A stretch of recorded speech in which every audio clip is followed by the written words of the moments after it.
on the line, as I said, Minister Derek Hanekom. Minister, thank you so much for joining us.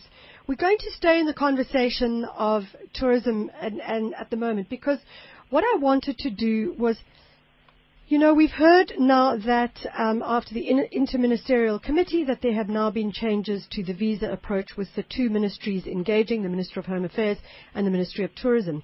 And I suppose all I really wanted to get from you was the simplified version of what the messaging is that's out there. What has happened? What has changed? What is the way forward? Okay, Michelle, let me try. But just one last comment on the previous interview. I mean, I think it's just so fabulous. I mean, these are the big wins. When we win prizes and awards and acknowledgement for genuinely sustainable forms of tourism and sustainable development, socially and environmentally, these are big things. These are things that, that we can really feel proud of, all of us, but actually are making a big difference in taking our country, to a better place. And I think that's really heartening.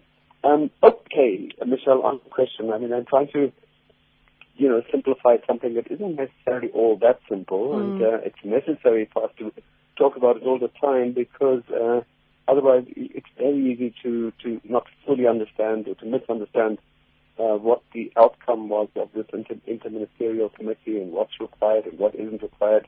So shall I have a shot at it? I dare you to.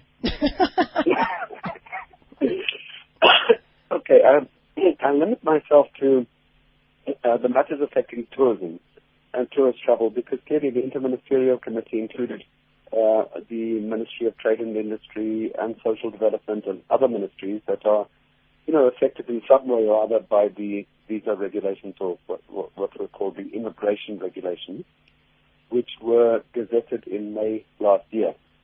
The most profound impact of those immigration regulations fell on the shoulders of the tourism sector, because it made it difficult for people to travel to South Africa, but impacted on different countries in different ways. Without going into that, I mean, you may want to ask me later how it made things difficult, but the two. Hello, you still there? Yes, yeah. Oh, there are two main components of it, and that is for measures applying to countries that do not require visas to visit South Africa. And these are countries like the USA, Canada, UK, Germany, etc. So a whole lot of countries don't require visas to come to South Africa. But in terms of those immigration regulations, if you were traveling with a child under 18, or a child traveling on his own or with somebody other than a parent, or in fact in any case where a child is traveling, what was required as a travel document was that the child would have to have a birth certificate, an unabridged birth certificate, in the event of only child traveling with one parent, the consent of the other parent. Even if that parent was difficult to get hold of, then it would have been a court affidavit and all sorts of things. The big change with respect to the unabridged birth certificates is that from those visa-exempt countries where these documents were required as travel documents, this will no longer be required. And I say this will no longer be required because in order to put it into effect, the regulations have to be amended. And there is a bit of confusion because we made the announcement. A lot of people think that this is, in effect immediately. That's not the case. The regulations have to be changed. I don't think that's a long job. It shouldn't be a long job. But what it means is that in those countries, like UK, Germany, USA, etc., the travelers will be advised to carry documents with them in the event, for example, that a child, 16-year-old, is traveling with just one parent or with a friend who is older than 21 or whatever the case might be. If there's any reason to think that there could be suspicion at the border post or at the port of entry, it's better to carry some documentation with you. So if you're a single parent or traveling alone, you want some document to indicate that you're the sole guardian or some letter of consent from the other parent. But that's advised. So it's no longer a legal requirement, and that's quite a big change. Mm. So that's on that one.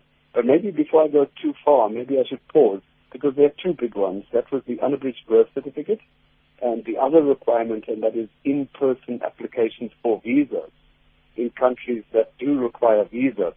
But I don't want to give you too much of a mouthful. Maybe we pause on the one and then I go on to the other. I'd like you to let's pause on that one. So what we're doing is, with the first one, we're saying that in the future, the unabridged birth certificate will no longer be required in countries that do not require a visa. But as you say, it's no longer be required in the future, because that policy still has to be changed and adapted. The second one. That's correct. The second one. Okay, just to continue with the children. Yeah. But if you're traveling to South Africa from a country like China, India, Russia, where visas are required, you will still have to have that documentation in your visa application. So you don't travel with those documents from those countries, but when you apply for a visa, you will have to have those documents. Now Michelle, that is in keeping with international practice. Yeah. So, and then of course for South African children traveling outside of South Africa, these requirements, but that's really not the main business of the Ministry of Tourism. Mm. We're interested in promoting tourism, and we certainly want to support any measure to combat child trafficking, but we think we have main responsibility to our own children in South Africa. Yes. Clearly, child trafficking happens probably mainly within the borders of South Africa itself and many other countries. Yeah. But the point is that we really do support endeavors to combat child trafficking. But so that's where we are with child trafficking, or rather with the requirements for children traveling to South Africa. Yeah. So, Minister, the second one, which is really important with regards to these changes, is the challenge of the in-person application for a visa. Yes, indeed. What it did is effectively from a previous situation where people in countries like China and India, I mention those countries because they are the largest source markets of incoming tourists of visa-requiring countries, and China being by far the largest. And, of course, these are geographically large countries. So previously, before the immigration regulations kicked in, people were able to apply for visas by post, or mainly applications were done through travel agents in China, for example. The difficulty in China, of course, once the visa regulations came in, the requirement was that every traveler to South Africa, whole families, would have to go in person to the visa application center, to the embassy or the mission. And in some cases, Michelle, it could entail a 3-hour flight to Beijing to go and to apply for your visa, which is not issued on the spot. You'd have to fly back. And all of that added to the cost of traveling to South Africa very significantly, and the inconvenience.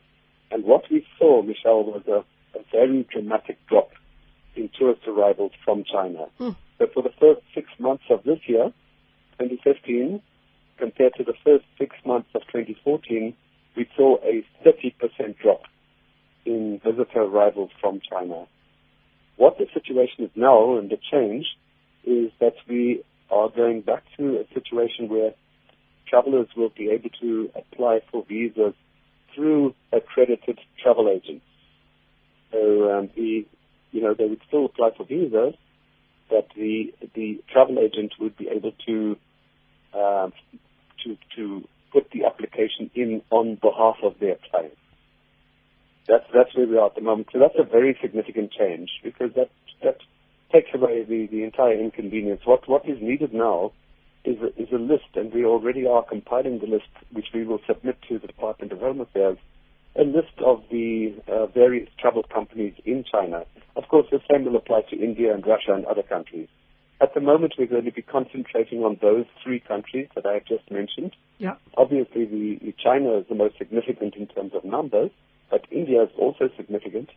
So we are in the process of compiling this list.